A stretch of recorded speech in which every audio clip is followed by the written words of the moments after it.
Let's talk about power. In any democracy, who really has the final word? Is it the people we elect, or is it the judges who interpret the law? We're about to dive into an incredible story from India, a decades-long power struggle that pitted Parliament against the Supreme Court in a fight for the very soul of the nation's constitution. And really, it all boils down to this one question. Think about it. If you have a national rule book, who gets to change the rules? And maybe more importantly, are there some rules that should never be changed? This very question set India's two most powerful institutions on a collision course that lasted for more than 20 years. You know, the really incredible thing about India's constitution is that it was never meant to be set in stone.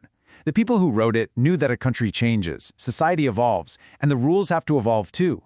You could almost think of it like a family's house rules. As the kids grow up, things change, and the rules need to be updated. The Constitution was built to be a living, breathing document. So how do you make sure it can evolve? Well, they created a specific tool for the job, Article 368. This is the part of the Constitution that basically gives Parliament, the elected voice of the people, the power to amend it. They can add things, take things away, or just tweak what's already there. But here's the million-dollar question. Was that power absolute?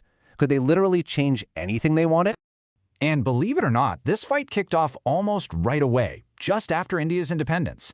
The new government was on a mission. They wanted to create a more equal society, and that meant shaking up some really old power structures. But in doing so, they put themselves on a direct collision course with the country's judiciary. And here's where the rubber met the road. On one hand, you had Parliament pushing for massive land reforms. They wanted to break up the old feudal Zamindari system by taking land from a few wealthy landlords and giving it to poor, landless farmers. They saw this as a critical step towards social justice. But on the other hand, you had the Supreme Court, whose job was to protect the Constitution. And at that time, the Constitution guaranteed a fundamental right to property. So of course, the landlords sued. And the stage was set for a huge showdown. What happened next was basically a 20-year-long constitutional tug-of-war. It was this constant back and forth.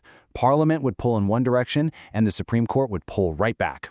Each one was trying to assert that they had the final say, that they were the supreme authority. And you can see how things just kept escalating. First, in 51, Parliament passes an amendment to basically shield its new land laws from the courts. Then, fast forward to 67, and the Supreme Court drops a bombshell in a case called Golok Nath. They declared that Parliament has zero power to mess with fundamental rights, period. So what does Parliament do? In 71, they hit back, hard, with another amendment that says, oh yes, we can. We can amend any part of this Constitution. The tension was just off the charts. You know, this constant push and pull, it couldn't go on forever. Something had to give.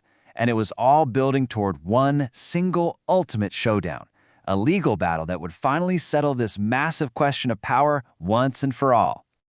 And that showdown was the Kesavananda Bharti case. Now, it started out as a challenge by a religious monastery over land reform laws in Kerala, but it quickly morphed into something way, way bigger.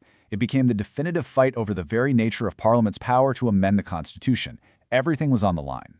And just to give you a sense of how big a deal this was, get this. The Supreme Court put together its largest bench ever, 13 judges. They listened to arguments for 68 days straight. We're talking about a hearing that would literally define the future of democracy in India. And after all that, after weeks of debate that would shape a nation, the final decision came down to a single vote, 7-6. The entire constitutional fate of the world's largest democracy was hanging by a thread, decided by the slimmest of margins. So, what did they decide? Well, faced with this impossible problem, the court came up with a solution that was, frankly, genius. They introduced a brand new idea, a doctrine that would completely reshape the balance of power and protect what they saw as the very soul of the Constitution. It's called the Basic Structure Doctrine, and it was a total game changer. The court essentially drew a line in the sand.